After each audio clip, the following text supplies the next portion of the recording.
Welcome to another episode of the Echoes of Éire. This time into the Sons of Mel. A real cornerstone of Irish mythology. Absolutely. And with us, as always, our expert on all things Irish myth. Thanks for having me. Of course.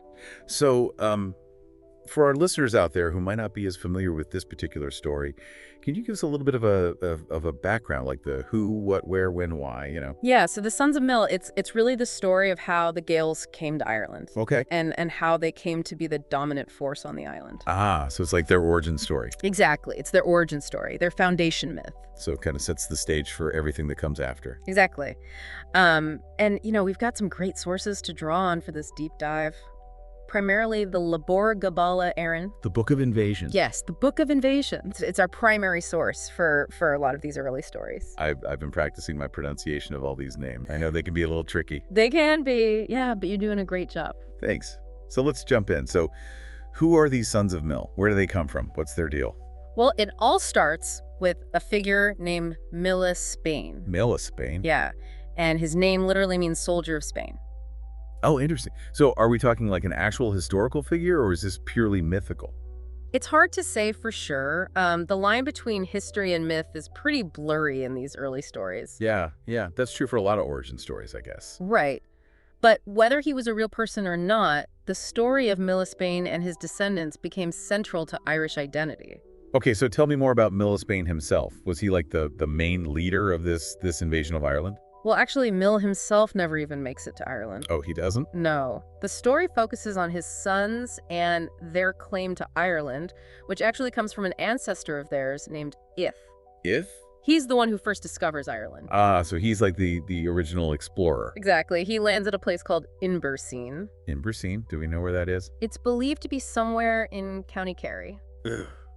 Oh, Kerry, beautiful part of the world. Stunning coastline, rolling green hills.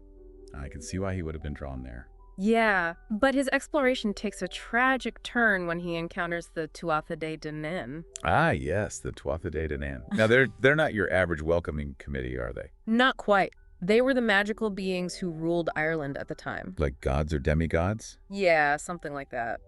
They were powerful, and they were definitely not keen on sharing their power. So what happens when Ith runs into them? Well, they see him as a potential threat, and sadly, they end up killing him. Oh, no. So that's not a good start. No, not at all.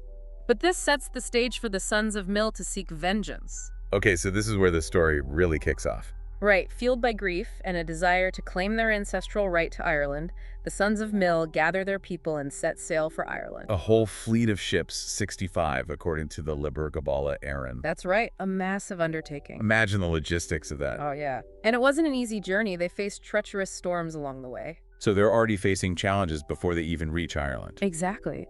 And they lose several key leaders at sea, including Don, the eldest son of Mill.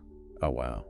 So even before they set foot on Irish soil, they've already suffered losses. Yes, and these losses really underscore the commitment and the risks they were willing to take to conquer this land. This is already shaping up to be an epic saga. Oh, absolutely. And it gets even more interesting when you consider their timing. They arrive on the eve of Beltane. Beltane, now that's a major festival in the Celtic calendar, right? Yeah, it marks the beginning of summer. It's a time of fire fertility and the power of the sun. So their arrival coincides with this powerful symbolic date. Exactly. It adds another layer to their conquest. They weren't just arriving, they were ushering in a new era for Ireland. It's like they're aligning themselves with these powerful forces of nature. Exactly. And it sets the stage for their confrontation with the Tuatha Dé Danann, who are not going to give up their power easily. Okay, so the stage is set. We've got the Sons of Mill arriving on the eve of Beltane, ready to claim their ancestral homeland. Mm-hmm. But they've got the Tuatha Dé Danann standing in their way. What happens next? Well, before the big showdown, we've got to talk about the goddesses. The goddesses?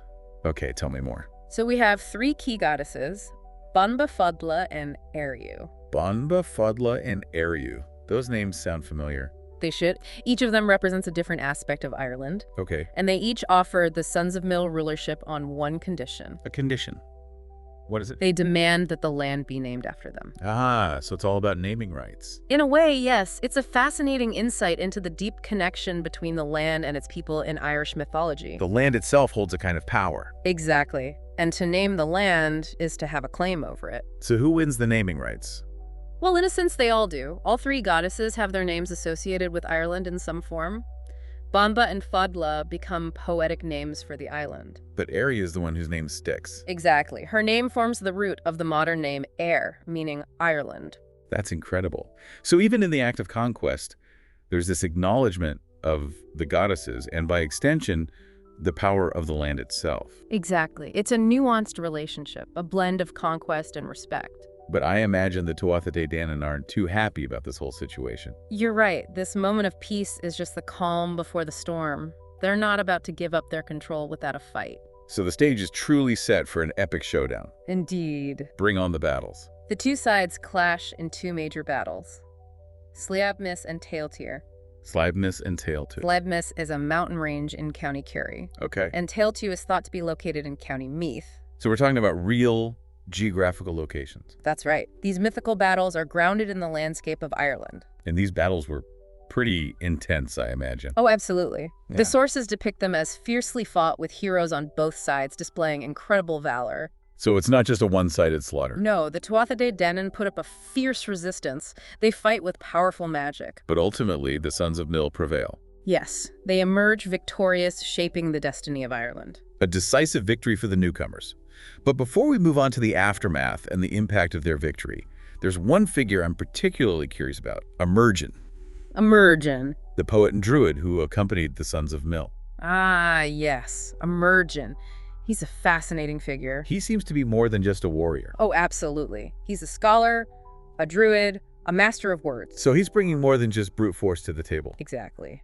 He's said to have used powerful incantations, calming the seas during their voyage, and aiding in the defeat of the Tuatha Dé Danann. Magic and poetry, what a combination. A potent one, and it speaks to the importance of language and storytelling in Gaelic culture. So he's like a warrior poet. In a way, yes. He embodies that reverence for language, for the power of words to shape reality. He's a powerful force for the Sons of Mill. But what happens to the Tuatha Dé Danann after these battles? Are they completely wiped out? No, not exactly. They retreat into the Otherworld. The Otherworld, is that a... It's not quite heaven or hell, but a parallel realm, a place of magic and mystery existing alongside the human world. So they're not gone entirely. No, they become part of the fabric of Irish myth and folklore. They become the seed. Exactly. The fairies of Irish folklore dwelling in the hills, mounds, and sacred places. Their power transformed into something more subtle and enduring. Their presence lingers, reminding us that the past is never completely erased. But with the Tuatha Dé Danann in the Otherworld, the Sons of Mill are left to navigate their newfound dominance. They have to figure out how to rule this land steeped in ancient magic. And that sets the stage for the next chapter of our deep dive. Indeed, we'll explore the complexities of their rule and the lasting legacy they leave behind. The Sons of Mill are victorious. The Tuatha Dé Danann have retreated to the Otherworld. Yeah, it's a turning point in Irish myth. It really is. Okay. So what happens next? The Sons of Mill have claimed Ireland as their own. What does that actually look like? How do they go about shaping this new era? Well, it's not just about military dominance. They bring with them a whole culture, a whole way of life that starts to reshape the island. So they're not just conquerors, they're also cultural architects. Exactly. They're laying the groundwork for a Gaelic Ireland. So what are some of the key ways they influence Irish society? Well, one of the most significant contributions is the Gaelic language. Right, which becomes the dominant language in Ireland for centuries. Exactly. And they also establish laws, customs, social structures that have a lasting impact on Irish society. It's fascinating how this myth becomes the origin story for so much of what we associate with Irish culture. It's not just about a conquest, it's about the creation of a civilization. And it's not just historical either. The impact of this myth is still felt today. What do you mean? Well, it shapes how the Irish people understand themselves, their identity, their connection to their heritage. It's like a cultural DNA passed down through generations. Exactly, linking them back to these mythical ancestors. But we have to acknowledge the more complex aspects of this cultural transformation, right? The arrival of the Sons of Mill wasn't just about introducing new elements, it was also about the blending of traditions. Absolutely. The old ways of the Tuatha Dé Danann didn't just vanish. There's an interplay between the old and the new. Exactly. And that's what makes this myth so compelling. It reflects the messy reality of cultural exchange. Where different beliefs and practices clash, and eventually merge into something new. Right, and we see this play out in the spiritual realm as well. How so? Well, the Sons of Mill brought their own beliefs and practices, Right. which would have interacted with the existing spiritual landscape of Ireland. So it's not a clean slate. Not at all. They're stepping into a world already steeped in the magic and mystery of the Tuatha Dé Danann. Even though they've retreated to the Otherworld, their presence is still felt. Exactly. Yeah. And it's a reminder that the past is never truly gone. It continues to shape the present. Absolutely. Yeah. And it's especially evident in the figure of Emergen. Ah, Emergen, the poet and druid. Yes, he's more than just a warrior. He's a bridge between those worlds. Right. He embodies the wisdom and the magic of both the Tuatha Dé Danann and the Sons of Mill. I'm so glad you brought him up again, because he really is a key figure in this story. He is. He embodies so much of what we find fascinating about Gaelic culture. The poetry, the magic, the reverence for language. He's like the archetype of the Gaelic poet, the wise man, Right. the keeper of ancient knowledge. And his role in the Sons of Mill narrative goes beyond fighting battles. Right, he calms the seas, he negotiates with the goddesses. He uses his powerful incantations to aid in their victory. So his words have a real tangible impact. They do. It's like he's weaving the very fabric of this new Gaelic Ireland with his poetry and incantations. But it's not just about magic and storytelling. Emergen is also credited with establishing the Brehon laws. That's right, the ancient legal system of Ireland. So he's not just shaping the culture, he's shaping the legal framework of this new Gaelic society. Exactly. Tell me more about these Brehon laws. What made them unique? Well, they were remarkably sophisticated for their time. Unlike other legal systems that focused primarily on punishment, Okay. the Brehon laws emphasized restorative justice and social harmony. So it's not about retribution. No, it's about maintaining balance within the community. Addressing offenses with a focus on compensation and reconciliation. Exactly. That's incredibly progressive for a society that we often associate with warriors and conquest. It is, and it highlights a key aspect of Gaelic society that often gets overlooked. Which is? This deep respect for wisdom, balance, a nuanced understanding of justice. So the Brehon laws were a testament to that. They were reflecting a worldview that sought to preserve the fabric of the community. Rather than just punish transgressions. Exactly. It's a reminder that even societies built on conquest can strive for a more just and equitable world. Absolutely. And Emergens, as both a poet and a lawgiver, he embodies that ideal. He does. He's a reminder that strength and wisdom can go hand in hand. That the power of words can be used not just to conquer, but also to build and to heal. His influence is so multifaceted. But I want to zoom out a little bit and think about the larger implications of this myth, the Sons of Mill. It's a powerful story. It is. But it's also a story of conquest. Of one group of people displacing another. Right. So how do we reconcile that with the celebration of Gaelic culture and identity?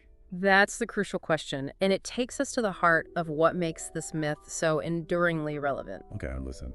The Sons of Mill narrative, it offers a lens through which to examine the complexities of history. The messy realities of cultural exchange. And the challenges of understanding our own place in the grand narrative of human civilization. It challenges us to think critically about the stories we tell ourselves. About who gets to be the hero and who gets relegated to the sidelines. And that's particularly relevant today as we grapple with issues of migration, colonialism, the legacies of historical injustice. The Sons of Mill story, with all its triumphs and complexities, it offers a framework for understanding the ongoing dialogue between the past and the present. The enduring impact of cultural encounters. The ever-evolving nature of identity itself. It's a story that resonates far beyond the shores of Ireland. It offers insights into the human experience as a whole. And that's what makes mythology so powerful. It does. It provides us with these timeless stories that speak to universal truths. Helping us navigate the complexities of our own lives and the world around us. This deep dive has been a revelation. It has. Uncovering so many layers of meaning within this ancient Irish myth. And it's only fitting that we conclude our exploration by tackling the most challenging question of all. Okay, hit me with it.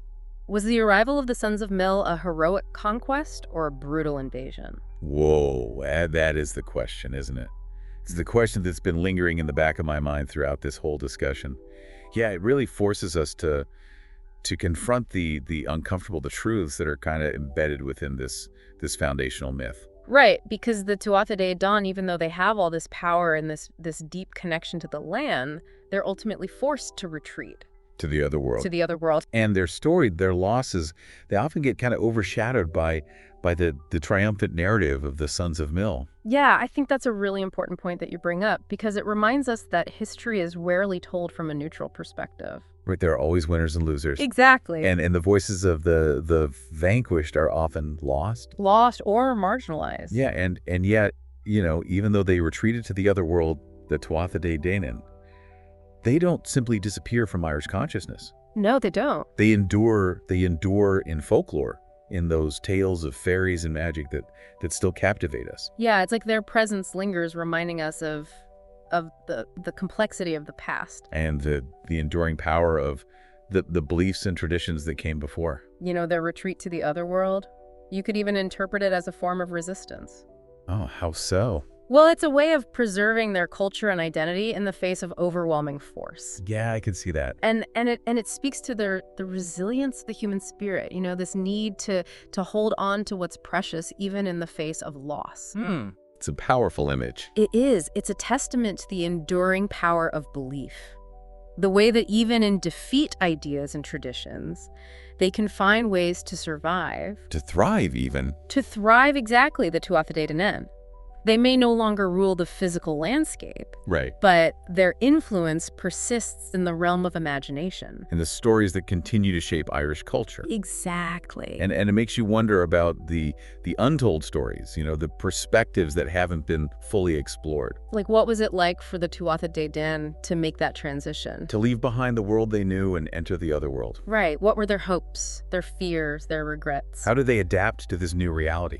Those are great questions. And they're questions that don't have easy answers. No, they don't. But they're crucial to ask. I think they challenge us to grapple with the complexities of history. To acknowledge the full spectrum of human experiences. Both the triumphant and the tragic. And in doing so, I think we enrich our understanding of the Sons of Mil myth itself.